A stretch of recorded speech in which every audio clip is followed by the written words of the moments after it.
Hey guys, welcome back. It's Neon. We're going to talk about Disneyland and Disney parks again.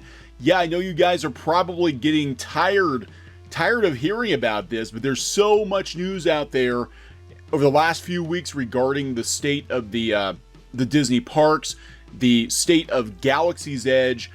We've got a Disney heiress coming out and saying that the working conditions in Disneyland are deplorable. And now we have a report that Disney is using the data from the MagicBands in Walt Disney World to mine like Facebook does. So this has not been a really good summer for Disney and the parks. A lot of really negative news out there. In fact, if you go out to Google News and you type in Disneyland, it's all talking about empty parks.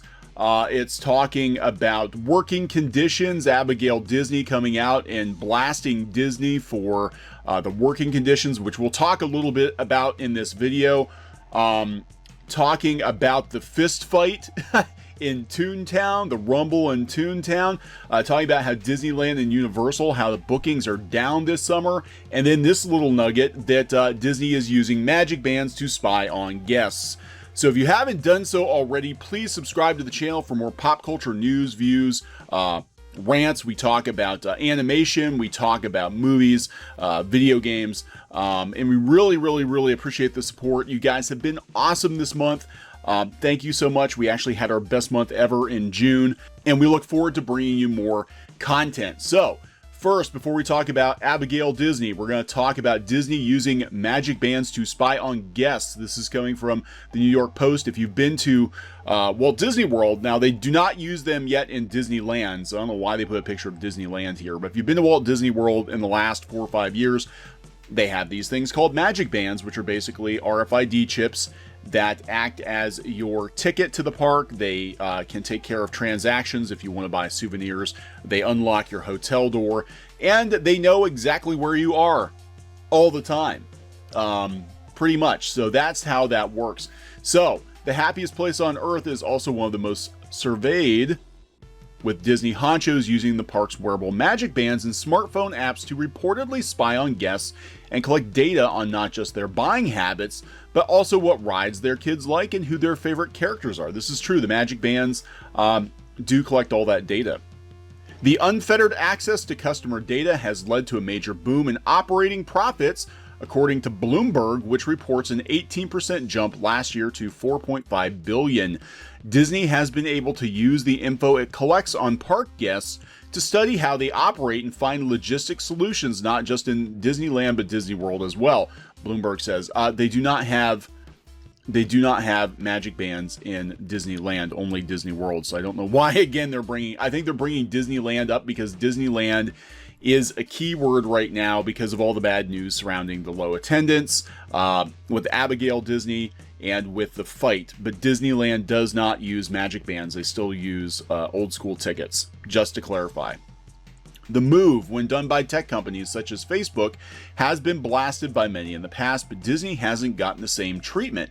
As a result, it's reportedly investing more money into theme parks than it did when acquiring Pixar, Marvel, and Lucasfilm. This is true, but they spend a lot of money on these additions, including Galaxy's Edge, and it's not working out as well as they had hoped. So we'll see how much longer the spending spree lasts.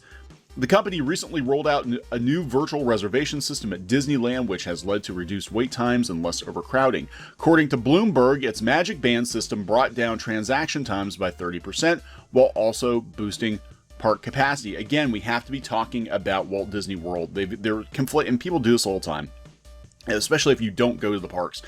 Disneyland, Disney World, two different places. They have two different ways of doing things. The MagicBands currently only exist in Disney World. They do not exist in Disneyland.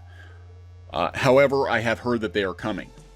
The wearable tech keeps track of guest spending habits, what they're riding in the park, what they're eating, what characters are stopping to see. It can also serve as a hotel key and electronic meal plan voucher should the person be staying at a Disney resort. Company experts analyze the park smartphone apps as well to keep tabs on people's fast pass selections and what they're buying online, Bloomberg reports.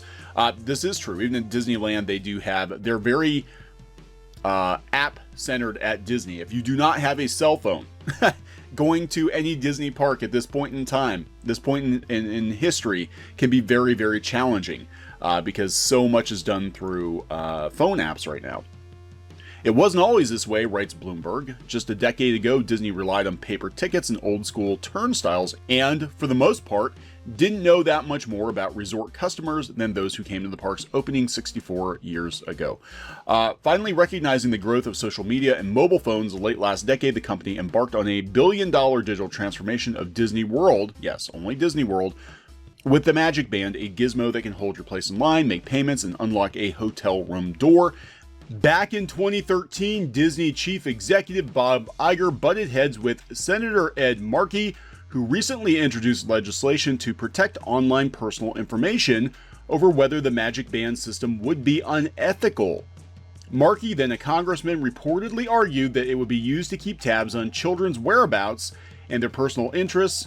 Iger said the program was entirely opt-in, and that location data was only collected in aggregate. He blasted Markey's claims as ludicrous and utterly ill-informed. I don't know if you can really call it opt-in, because if you visit Disney World, you absolutely need a Magic Band anymore. I mean, you can use your pass holder card, I guess, but 99% of people who visit Disney World now are wearing Magic Bands.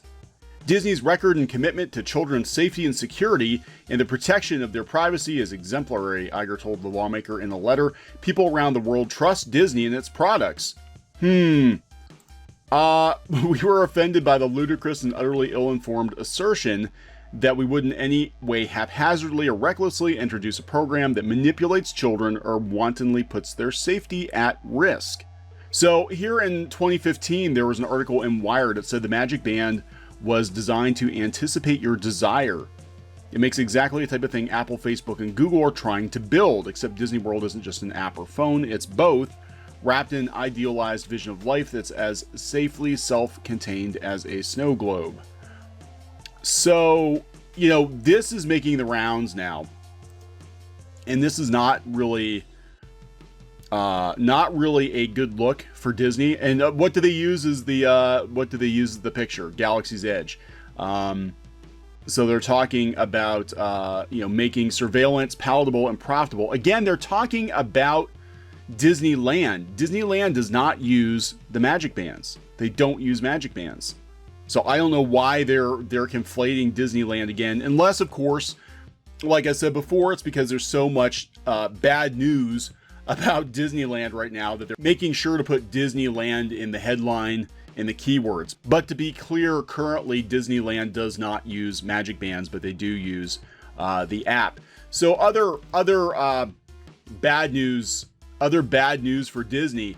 Abigail Disney, who is the granddaughter of Roy Disney, the brother of the late Walt Disney, of course, visited Disneyland undercover, and she said she's livid about what she saw.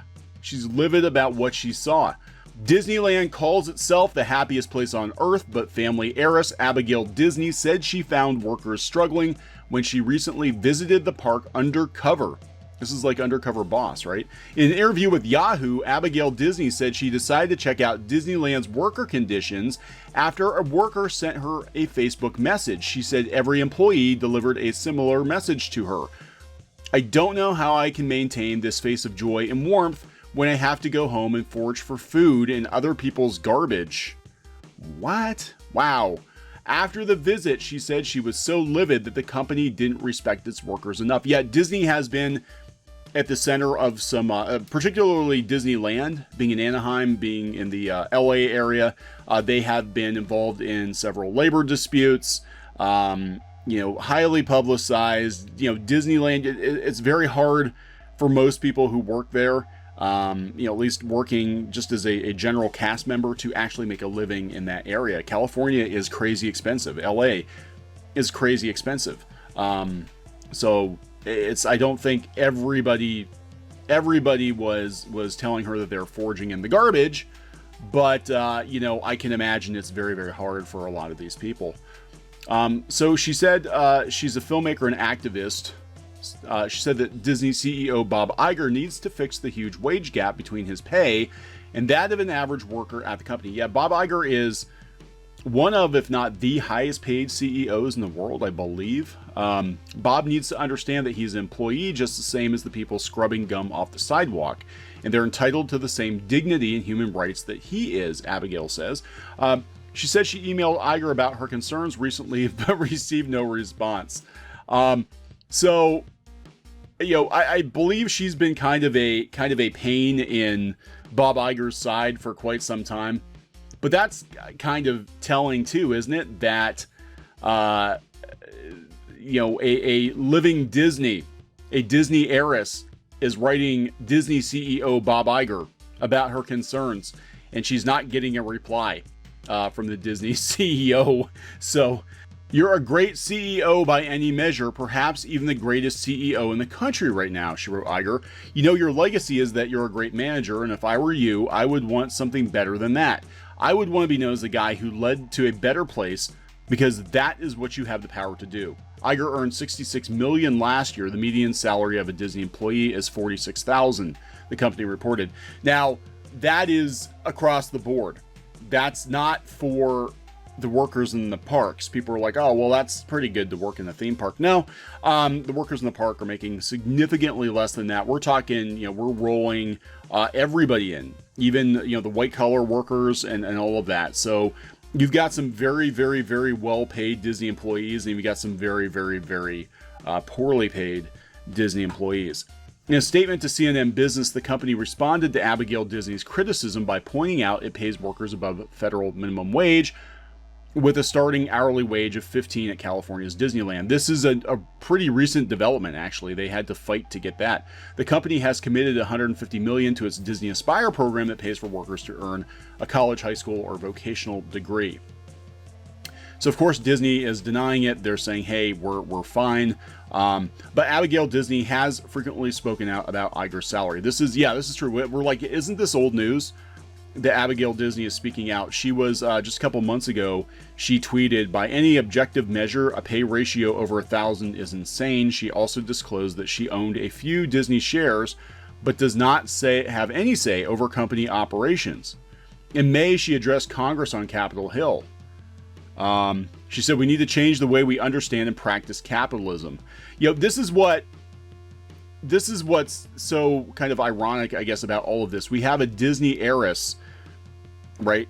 Herself is pretty wealthy, but she's coming out and saying, we need to kind of rethink capitalism. Disney, the Walt Disney Company, at least in the entertainment side, is trying very, very hard to look progressive, to look woke, with its movies. With TV shows, with all the projects they have going on, but they are incurring the wrath of, the Disney family for being too capitalistic. So this is just a really odd paradigm. So again, people talk about Disney being woke, Disney being, why are they doing this? Why are they doing that? And at the end of it, I'm going to tell you the truth. I think it all comes down to money. I think the only reason that they are playing the PC card is they think it's going to generate more revenue. Disney is not really that soft-hearted of a company. They are a for-profit organization. Disclaimer, I do own Disney stock. I don't want to see the company completely fail because I lose money, but it's very, very easy to make a lot of criticisms of the Walt Disney Company right now. And I don't know what the hell they're doing. I mean, I really don't sometimes, especially with the movies and the theme parks right now. I don't know what they're doing. I have no idea. But this isn't a good look. Again, this is all about having a Disney come out and attack Disney for being greedy capitalists on one hand, and then having the public attack Disney for being too progressive with their movies on the other. Having companies having news outlets like Bloomberg come out and say that Disney is spying on people, having everybody calling Disney out and pointing out that Galaxy's Edge is a huge flop. I mean, this has just not been a good week for Disneyland. And ironically, the happiest place on earth open to the public on July 16th, 2019. So all this bad news during Disneyland's birthday. During Disneyland's birthday. So we will keep tabs on the situation with Disneyland, with Galaxy's Edge, any other fistfights that break out, and all of that. Again, you know, we are avid Disney parks fans. We do go to the theme parks quite often, but I can't agree with everything that's going on right now, and I'm not excited about Galaxy's Edge. You know, I don't think it was a good move to base a massive $1 billion, and I can say this as a stockholder, massive $1 billion expansion on a planet and locations and characters that nobody cares about. If they based it on the original trilogy, I think a lot more people would be excited about this place. And as it stands right now, they're just not. Plus the prices. The prices are very, very high. It's very high. So Disneyland is becoming, Disneyland and Walt Disney World, especially Walt Disney World, is becoming a premium luxury destination. It is becoming a luxury destination. So just because it's pricing a lot of people out. And the irony in all of this, and again, I will agree with Abigail Disney, is that most of the people who work at Disneyland would not be able to afford to go to the Disney parks if they didn't get free admission. So please subscribe for more pop culture news, views, and rants here on Clownfish TV. This has been Neon. We will talk later. Hey guys, thanks for watching Clownfish TV. Please consider supporting the channel. Go to clownfishsupport.com. That's clownfishsupport.com. And if you want to join our community, go to clownfishtalk.com. That's clownfishtalk.com. Please subscribe, ring the bell for notifications. We will talk to you next time.